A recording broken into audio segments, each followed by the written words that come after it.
말씀을 연구하면 할수록 회개시키는 능력은 거룩한 자에게 주시는 주님의 은혜라고 저는 믿기 때문에 제가 얼마나 기회를 맡은 종으로 거룩하게 되어야 한다는 부담을 가지고 주 앞에 더 헌신고자 합니다.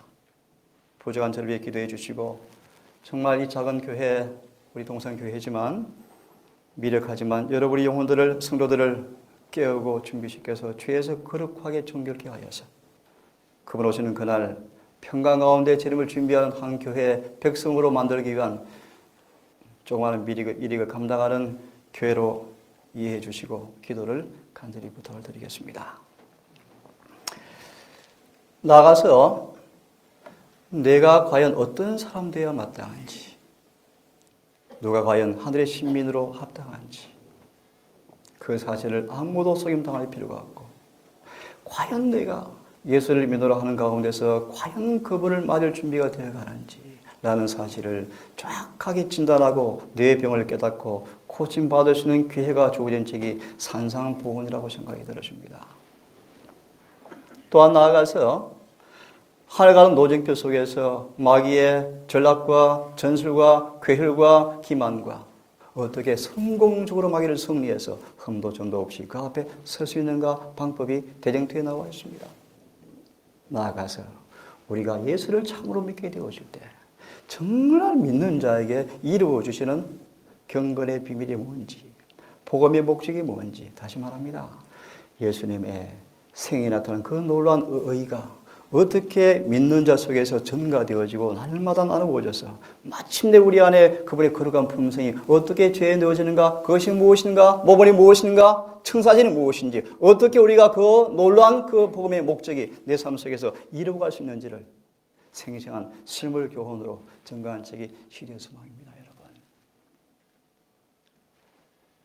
요즘 저희 마음속에 다니엘 계시록을 연구하고 특별히 아침 저녁으로 하나님의 사랑의 품성에 대한 이해를 하면 할수록 깊이 느껴지는 것은 저를 좀 따라하시면 참 좋겠습니다.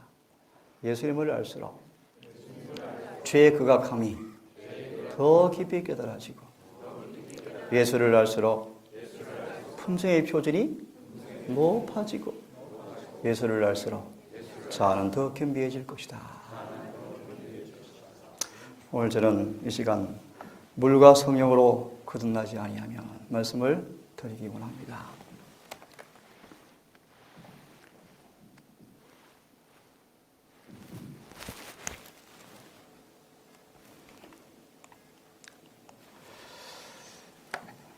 제가 부족하지만 말씀을 맡은 자로서 저희 동사는 각 교회에서 깊은 영적 갈등과 더 깊은 영적 체험을 오시는 분들이 함께 오셔서 말씀을 나누고 은혜를 받는 그런 교회입니다. 여러분이 신자들을 대하고 말씀을 같이 한번 나누면서 느껴지는 마음이 아픈 경험이 하나 있습니다.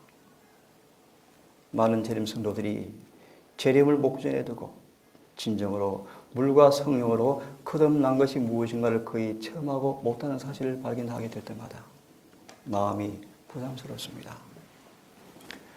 정말 우리가 준비됐건 안 됐건 간에 속히 은혜의 시간은 끝이 날 것이고 재림은 목전에 임박했는데 어려운 성소용으로 말씀을 드리면 언제까지 뜰에 머물러 살 것인지 염려스럽습니다.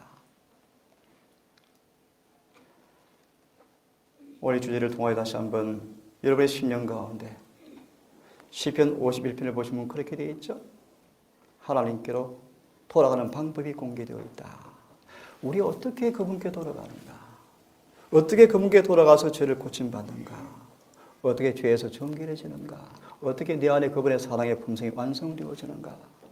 어떻게 육체와 죄와 마귀와 세상과 욕을 승리해서 예수님이 33년 반 동안 이루어오신 그 복음의 놀라운 비밀이 믿는 내 속에 어떻게 이루어질 것인가? 바울은 그의 고백을 말합니다. 내가 이 표대를 향하여 뒤에 것은 다 잊어버리고 그것을 잡기 위해서 그는 고백하였습니다. 내가 모든 내게 유익하던 모든 것을 배설물로 여겨버리고 예수를 알고 예수를 얻고 그 안에서 의로 발견되기 위해서 힘을 다하노라고 고백하였습니다. 여러분 삶 속에 예수를 믿음으로 의로워진다. 정말 의로우신다는 그 의의 처음이 무엇인가를 철저히 경험하여 지는 것이 가장 긴급한 우리의 요구입니다. 그런 중요한 중체대한 주제 앞에 가장 심각하고 심한 주제가 그분의 사랑의 품성을 깊이 연구하셔야 합니다. 제 개인적으로 금번 우리 청년 집회와 개인적인 말씀을 공부하면서 정말 마음속에 확신되어지는 것은 그분의 품성을 알면 알수록 죄는 회개는 깊어지고 그분의 사랑의 품성에 믿음으로 접촉될 때마다 영혼은 순결해지고 은혜가 전신을 감화하여서 내 속의 죄를 밀어내고 그 의가 나를 지배하는 경험이 무엇인가를 조금씩 경험하면서 이것이 구원이시구나 라는 사실을 확인할 때마다 부족하지만 이 은혜를 나눠주고 싶은 부담이 생기곤 합니다.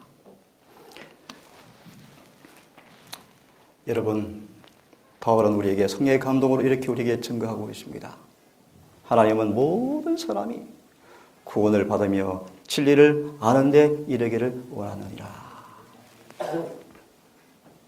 한 번은 모태신앙 간호사 아가씨가 담임 목사님의 허가를 받고 휴가를 받아서 동산에 공부를 하러 왔습니다. 아주 명쾌해 발랄한 모습으로 왔습니다. 마침 1대1로 공부할 시간이 되어서 성경을 펼쳐서 공부를 하기 시작하는데 아가씨가 울기 시작했습니다.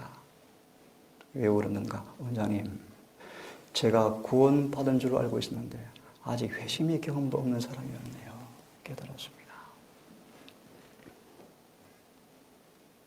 주님은 여러분을 모두가 구원받기 원하십니다. 그러면 사실 오후 2시부터 어제부터 저는 1월까지로 제가 알고 있어가지고 충분히 말씀을 좀 펼칠 마음으로 준비를 해왔는데 교회 사정상 한정된 시간 때문에 말씀을 제가 다 할 수가 없습니다. 혹시 앞으로 시간이 주어지면 정말 그분의 사랑의 품성이 무엇인지를 강하게 나누어드리고 싶어요. 왜냐하면 교회적 구근에 그런 말씀이 있습니다. 요한계시록 5장을 깊이 연구하라. 하나님의 마지막 사업에 큰 일을 감당하노라 하는 많은 사람들이 죄를 짓고 살아가면서 죄가 무엇인가에 대해서 쏟고 있다 라고 말합니다. 성경 예언적으로 제7일 안식일 예수 재림 교회가 남은 교회지만 교인들은 지금 구원을 받고 있지 못한 상태입니다. 아무리 우리가 7일 교회 남은 교회라고 자부할지 모르지만 성경은 말합니다. 이 교회는 교회적으로 예수를 교회 밖에 세우던 교회라고 말합니다. 셋째 천사의 기별을 가진 교회라고 말하지만 체험적으로 첫째 천사도 이해하지 못한다고 말합니다. 대부분 재림신자들이 돌밭에 청중이라고 말합니다. 진리가 기쁨으로 반겨지고 감동이 되어지고 때때로 순종도 되어지지만 결정적 변화가 없는 사람들이다. 이들은 미련한 5 처녀를 대표한다. 이것이 교회의 상태라고 말합니다. 왜 그런가? 그 이유 가운데 하나를 제가 발견하게 되었습니다. 너무나 예수를 오해하고 있구나. 예수의 품성을 깊이 연구하지 않고 있구나. 그래서 이런 말씀이 있습니다. 기억나십니까? 무지와 자족은 같이 간다. 말씀이 무지하고 예수님의 사명과 그분의 일에 무지하고 하늘 성소 사업에 무지한 관계로 많은 재림 신도들이 너무나 자족하고 살아갈지 모르겠습니다. 자, 예수님께서 니고데모에게 말씀하셨습니다. 그의 관대함과 그의 평판과 그의 온화함과 성전의 헌신적인 열성과 겉으로 죄가 없어 보이는 니고데모였지만 예수께서 니고데모에게 단호하게 말씀하셨습니다. 물과 성령으로 거듭나지 않으면 절대로 하늘에 갈 수 없다. 혹시 읽어보신 분 기억나기를 바랍니다. 니고데모는 하늘이 너무나 순결해서 지금 자신의 상태는 들어갈 수 없다는 생각에 깜짝 놀랐다. 여러분, 물과 성령으로 거듭나는 것이 무엇이기에 성령께서 예수님의 말씀을 듣고 그 양심에 은밀하게 성령께서 빛을 비추자 니고데모의 처지가 드러나자 니고데모는 깜짝 놀랐다. 지금 자신의 형편으로 도무지 하늘에 갈 수 없을 만큼 하늘은 거룩하고 순결한 상태를 바라보면서 내가 얼마나 부족한 사실을 깨닫고 깜짝 놀랐다. 부자법가는 하늘 가난 병경까지 간 사람이었다. 그는 진실로 말씀을 따라 살아보려고 애를 쓴 사람이었습니다. 그런 그에게 주님께서 단호하게 말씀하십니다. 그러나 내가 아직도 한 가지가 부족하다.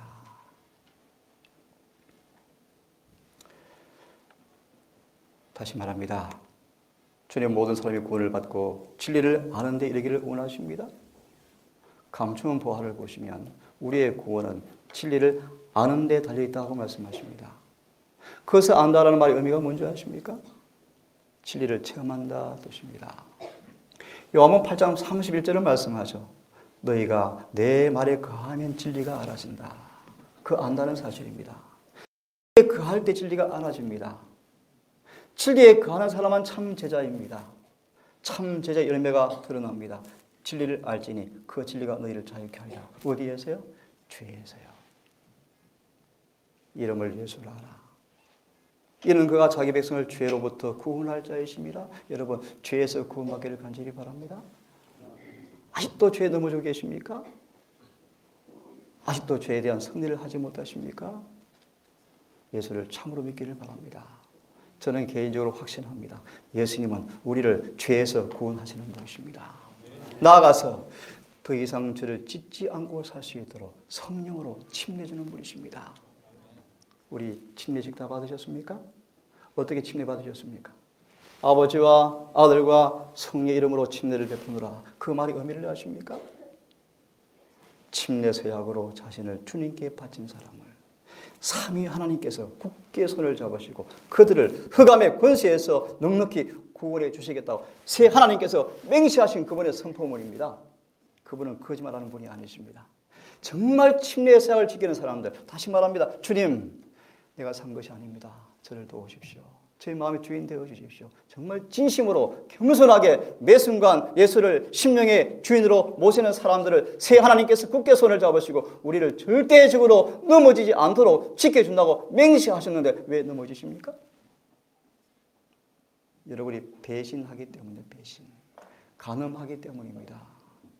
예수 외에 더 남을 다른 것을 사랑하기 때문입니다. 오늘 시간 짧은 시간이지만 여러 성경들을 통하여서 물과 성령으로 거듭나는 것이 무엇인가를 시간 되는 데까지만 하겠습니다. 직원의 관계로 하겠습니다. 밑보다 모든 사람이 받을 만한 이 말이요. 그리스도 예수께서 죄를 구원하시려고 세상에 임하였다 하였도다. 한 말씀을 좀 읽어드릴 마음이 있습니다. 모든 영혼들은 다음에 있는 주의 말씀을 기억할 것이다. 주께서 우리의 은밀한 죄를 주의 얼굴빛 가운데 두셨나이다. 미리 말하면 그런데 많은 분들은 그들이 어떤 죄가 있는지 무슨 죄가 있는지 아직 몰라요. 오늘 우리 학생반에 부탁을 받고 잠깐 말씀을 공부하고 왔습니다. 하늘의 심판은 말씀대로 소개합니다. 일부러 여러분들의 두려움을 자아내려고 한 말이 아닙니다. 그분의 말씀이기 때문에 정직하게 전해드리고 싶어요. 하늘의 조사 심판은 여러분이 기회가 주어지면 지을 죄까지 기록되어 있다 합니다, 여러분. 그러므로 여러분, 지을 죄까지 기록된 그 죄 앞에 심판받게 될 텐데 어떤 사람들에게 마땅하겠습니까, 여러분? 그 정말 기회가 되어지면 로마서를 정말 좀 나누어드리고 싶어요. 1장부터 8장까지를요. 어떻게 믿음으로 의로워지는지, 어떻게 죄에서 정결해지는지, 어떻게 죄를 승리하는지, 어떻게 완전하게 될 수 있는지, 어떻게 죄를 정결함 받게 될 것인지. 안타까운 사실은 지금 해가 기울어 갑니다, 여러분. 또 심각한 말씀을 드리죠. 제7일 안식일 예수 재림교회 시간표가 끝나가고 있습니다, 여러분. 두려운 때입니다.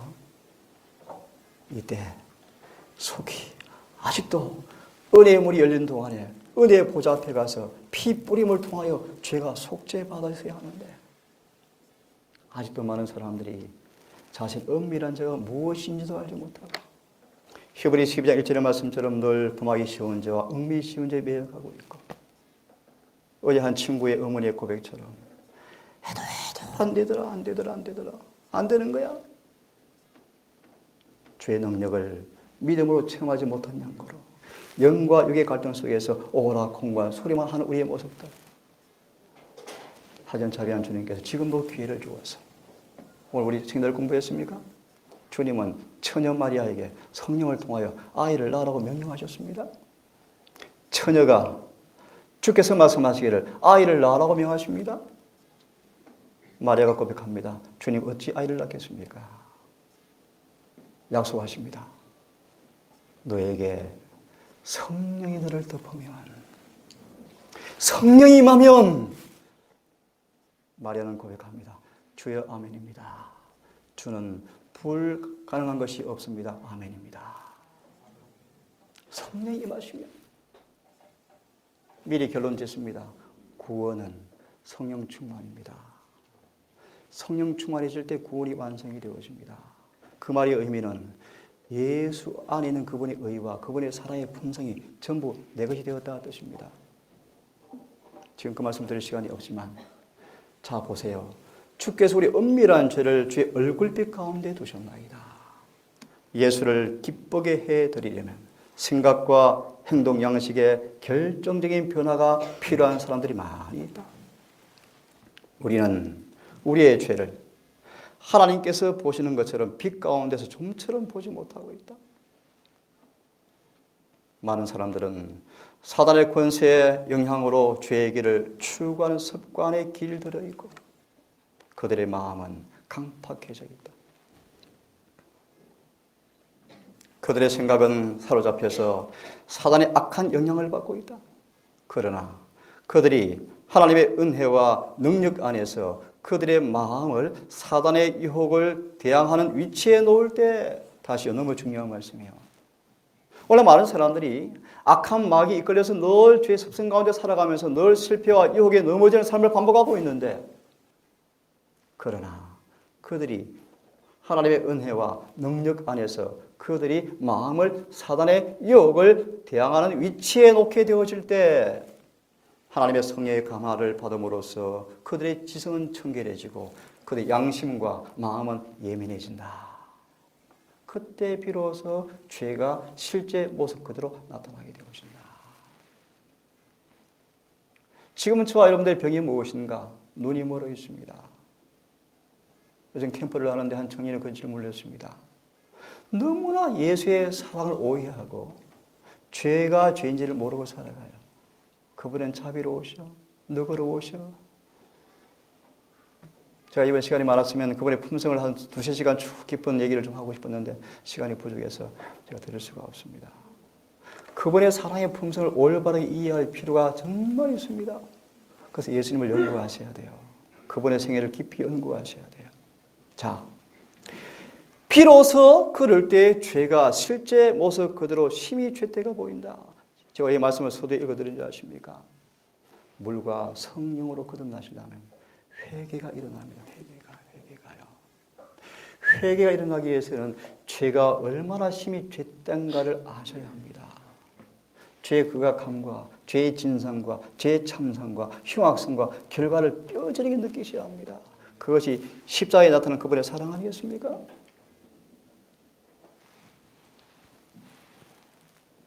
기회를 맡은 종으로서 그런 부담이 있습니다. 소망 2장은 그렇게 말씀하셨죠. 죄는 과학이 되었고 부도덕은 종교의 한 부분으로 성별되었다. 예를 들면 그런 것입니다. 목사도 인간인데 기별자도 인간인데 그건 그 정도는 괜찮겠지. 천만의 말씀은 그렇지 않습니다. 그렇지 않습니다. 로마서 1장 16절을 말씀하십니다. 내가 복음을 부끄러워하지 아니하노니 이 복음은 모든 믿는 사람들을 구원하시는 하나님의 능력이 됩니다. 헬라인에게나 유대인에게나 아무 차별이 없다고 말씀하십니다. 복음은 우리를 구원하는 능력입니다. 구원이 무엇입니까?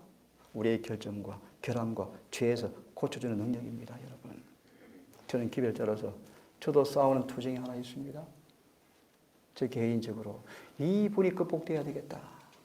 그래야 성령 충만을 받겠다. 있습니다. 자, 우리의 죄가 숨은 죄가 그들의 얼굴빛 가운데 놓이는 때이다. 언제요? 양심이 예민해질 때, 청결해질 때. 어떻게? 성령이 감화해버리면 어떻게? 우리가 앞에 다시 보겠습니다.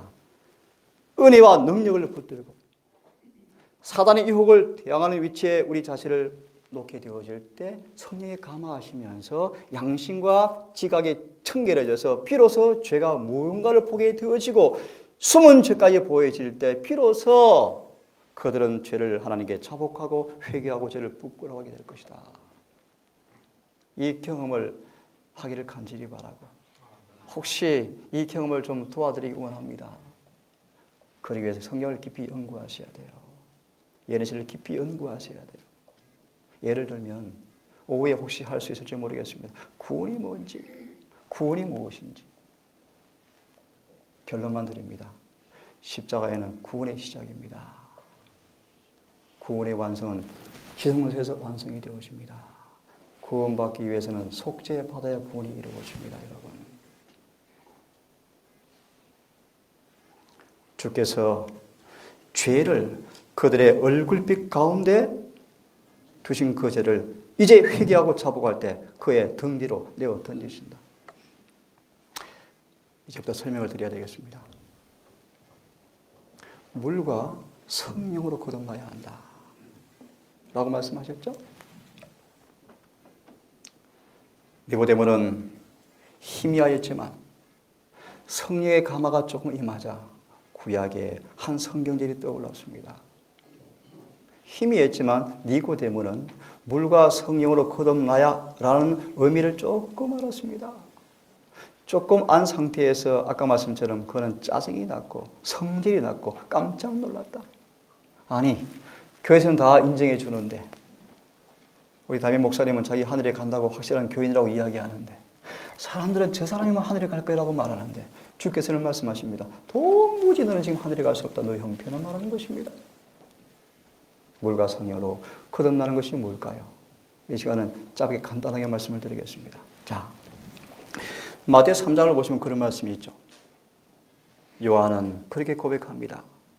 나는 너희를 물로 침례를 주는데 왜 주는가? 너희를 회개시키기 위해서 물로 침례를 주는데 내 뒤에 오시는 분은 나보다 능력이 훨씬 크신 분이신데 그분은 성령과 불로 침례를 주신다. 요한은 회개시키는 그의 사역의 표징으로 물에 침례를 주었습니다. 성경을 보시면 많은 사람들이 침례를 받게 되어질 때 그들은 죄를 고백하고 자백하고 침례를 받았더라. 그렇게 말합니다. 근데 요한은 말하기를 나는 물로 침례를 주지만 내 뒤에 오시는 분은 물이 아니라 성령과 불로 침례를 주는 분이시라 라고 말씀하십니다. 이 두 말을 짧게 한 예화로 설명해 드리겠습니다. 삭개오가 침례 요한의 설교를 들었습니다. 그는 깜짝 놀랐습니다. 자신의 죄가 얼마나 큰지를 깜짝 놀랐고 그는 침례를 받고 모든 죄를 알아서 다 나눠줘 버렸습니다. 그런 다음 예수께서 자신의 마을로 온다는 소문을 들었습니다. 그는 예수를 보고 싶었습니다. 마음으로 따라하십시오. 요한은 삭개오는 예수를 보기 전에 이미 죄에서 돌아섰다. 이미 돌아섰다. 그런 그가 예수를 보고 싶었습니다. 그는 침례 요한을 통하여서 예수에 대해 들었습니다. 그분을 보고 싶어요. 침례 요한이 죄를 사한 것이 아닙니다. 요한이 말한 그 아들 어린 양 예수님께서 침례를 받은 그에게 죄를 사하는 권능을 그는 경험하고 자신의 죄를 사한 예수를 보고 싶었습니다. 동네 갑니다. 어떻게 예수를 만날까요? 군중이 많이 모였습니다. 삭개오는 예수를 보고 싶은 일념으로 정말 보고 싶어서 너무 기가 작았어요. 환경이 허락하지 않았지만 그는 집요한 열심과 인내와 아무도 막을 수 없는 이 신념으로 반드시 예수를 보고 싶은 심령으로 그는 뽕나무에까지 올라가는 결단과 노력을 했습니까? 놀랍습니다. 예수님은 삭개오를 다 보셨어요. 아셨어요. 주님께 일부러 삭개오 밑으로 지나가시는 것입니다. 찾아보셨습니다. 올려보십니다. 삭개오야 내려오너라. 오늘 내가 내 집에 유하겠다. 그 다음 말씀이 이렇게 기록되어 있죠. 삭개오는 꿈속에 거는 것처럼 너무 기뻐서 예수를 자기 집으로 인도했다. 그 다음 말씀이 무엇입니까? 주께서 말씀하시길 오늘 구원이 이곳에 임하였다. 자, 무슨 뜻이 이런 뜻입니다. 삭개오는 먼저 짧게 말씀을 드리는 것입니다. 물과 성령으로 거듭나야 하늘에 갑니다. 삭개오의 마음속에 예수님이 임하심으로 주어지는 구원을 경험하기 위해서는 물로 침례를 받아야 합니다. 그 말의 의미를 이사야 40장은 잘 설명해 주고 있습니다. 무슨 말인가 하면 예수께서 구원을 가지시고 우리 속에 들어와 사시고 싶으신데 장애물이 많습니다. 길이 삐뚤어져 있고 패해져 있고 돌이 있고 언덕이 있습니다. 그 왕 예수님께서 우리 마음속에 들어오기 위해서는 돌이 치워지고 길이 빠듯해지고 깊은 곳이 메꾸어지고 높은 곳이 잘려져야 합니다. 침례 요한은 예수를 통한 구원을 경험하기 위해서 그 방해거리를 치우게 회개시키는 주의 종이었습니다. 이걸 가리켜서 주님의 오시는 길을 예비하는 사자였습니다. 삭개오는 예수님께서 그 마음속에 들어오도록 하기 위해서 침례 요한의 설교를 듣고 회개를 경험하였습니다. 그의 마음속에 회개가 경험되어지자 열매가 나타났습니다. 재물을 팔아서 다 나누고 죽었습니다. 그런 그가 예수께 나아가 이미 예수께서 그 마음속에 들어올 준비가 되었습니까? 아이들 노래처럼 준비됐나요? 준비됐나요? 삭개오가 예수를 집에 모신 것은 다름 아닌 삭개오 마음속으로 예수를 믿었습니까? 구원이 이루어진 것입니다. 자, 조금 이제 말씀으로 정리해 드릴게요. 모든 영혼들은 내 영혼이 새로워지고 있는가? 내 영혼이 변화되었는가? 그리스도에 대한 믿음을 통해서 나의 죄가 용서받았는가? 여러 말씀을 드렸지만 용서받은 경험을 확정할 수 있습니다, 여러분. 용서받기를 바랍니다. 용서 체험을 하기를 바랍니다. 용서는 확인할 수가 있습니다. 쉬운 비결을 말씀드릴까요? 연구하시고 이해하기를 바랍니다. 용서받게 되어지면 여러분 속에 예수의 의가 자리합니다. 풀이해드릴까요? 예수의 품성이 우리 품성을 대신합니다. 용서받은 사람들은 원수도 용서하게 되어 있습니다. 용서받은 사람들은 이기심을 품을 수가 없습니다.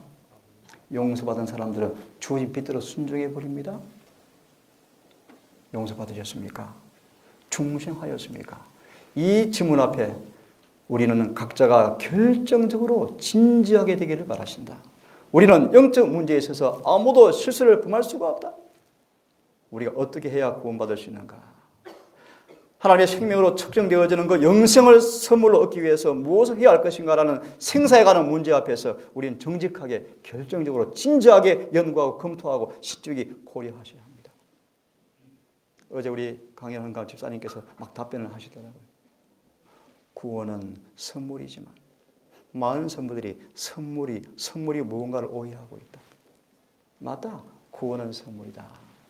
하지만 자신의 전 존재를 주님께 바친 사람에게만 구원이 선물이다. 그런 면에서 마태 22장을 보시면 1절로 13절을 보시면 청함을 받은 자는 많되 택함을 입은 자가 참 적다. 내가 차마 이 계시를 받은 말씀을 기록하기 원치 않지만 이 계시가 너무나 중하고 엄중해서 기록하지 않을 수가 없다. 계시에 의하면 지금 진리를 믿노라 공언하는 제7일 안식일 예수 재림교회 가운데 극소수가 구원받을 것을 나는 계시로 보았다. 이것은 엄숙한 진실이다. 왜 그런가? 진리를 믿노라 하지만 순종하여 영혼을 정결케 하는 데 실패하였다.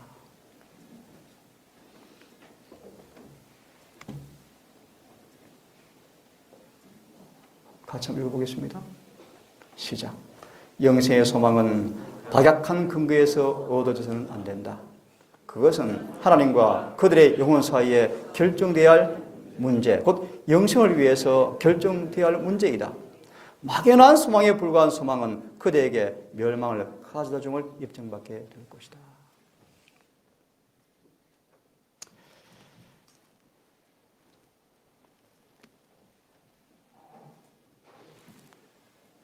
하나님께 우리를 구원하시는 길이 딱 하나 있다고 말씀하십니다. 구원 얻는 길. 한번 읽어드릴까요? 그리스도의 계획은 하나밖에 없는 안전한 계획이다. 저와 여러분을 구원하시는 방법은 딱 하나가 있는데 하나밖에 없는 안전한 계획인데 그것이 뭔가? 내가 보라 만물을 새롭게 하노라. 누구든지 그리스도 안에 있으면 새로운 피조물이라고 하신다. 모든 성경 구절 가운데서 하늘 가는 길을 가장 정확하게 가리키는 것이 있다면 요한복음 3장 1절로 16절에서 발견하게 되어진다. 이 본문의 말씀은 회심이 무엇인지를 우리에게 알려준다. 그것을 우리가 어떻게 하여야 구원을 받을 수 있는지를 말해준다. 그 핵심 성경 구절이 5절과 3절입니까? 물과 성령으로 거듭나라. 자, 20분에 마쳐야 되죠. 그러면 성경 하나 좀 보겠습니다. 에스겔서 36장을 좀 펴셔서 좀 듣기를 바랍니다.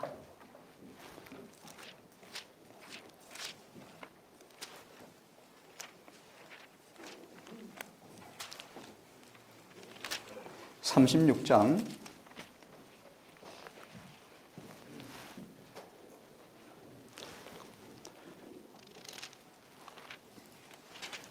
펴셨습니까? 자, 어디를 좀 읽으시냐 하면 앞에부터 읽으면 참 좋겠는데요. 생각하고요. 24절부터 읽겠습니다. 내가 너희를 열국 중에서 취하여 내고 열국 중에서 모아 데리고 고토에 들어가서 물과 성령으로 거듭나는 것이 무엇인가를 말씀을 드립니다.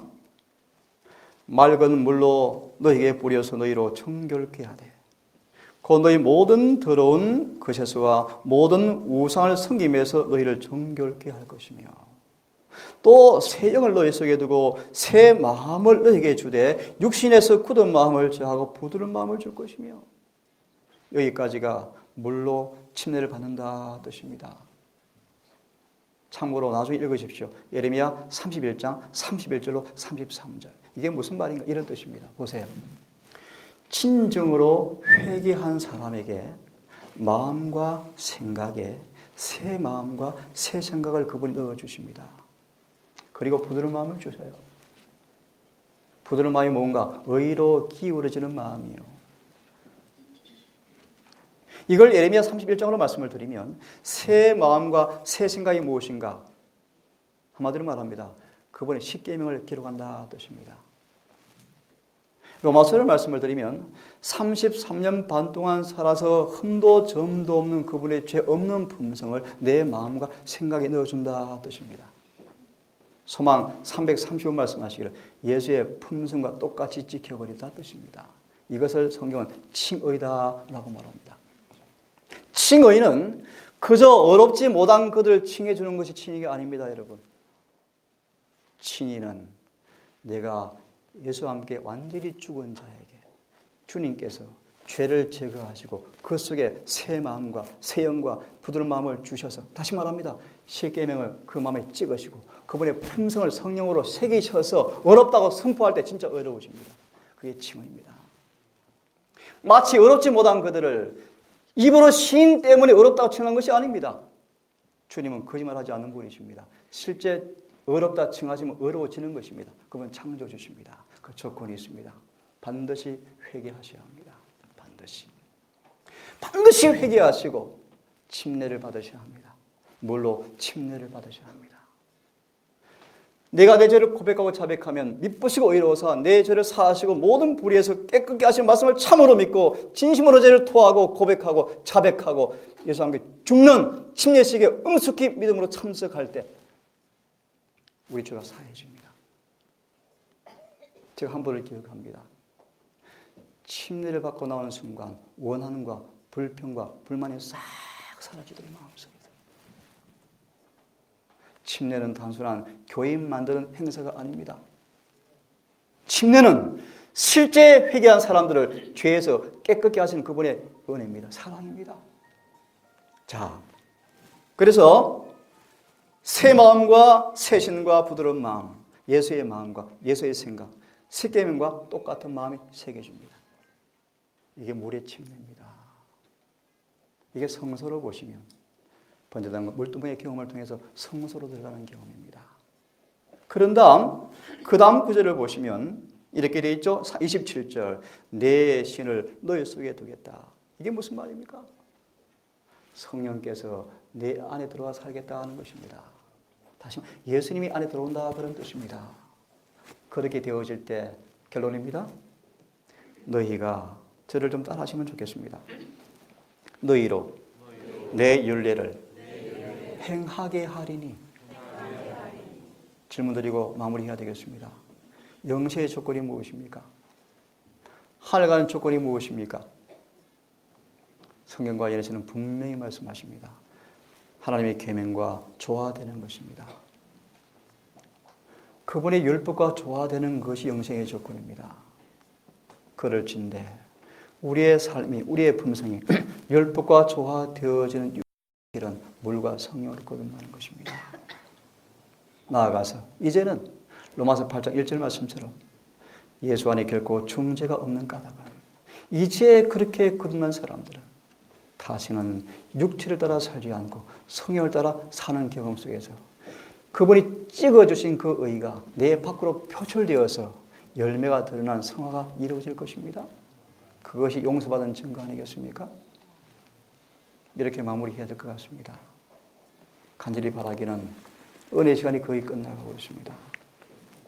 혹시 개인적으로 저에게 오시면 이사야, 에레미야 여러 말씀을 통하여서 지금 제7일 안식일 예수 재림교 시간표는 저는 개인적으로 짐작하고 있습니다. 절박합니다. 절박해요. 긴급합니다. 성령이 지금 거두어지고 있습니다.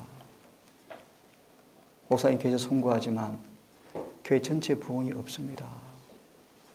여러분 각자 개인의 구원을 위해서 진지하게 열심을 내시고 성경으로 달려가셔서 내 믿음의 모든 기초가 성경에 근거했는가? 내 경험이 성경과 조화되었는가?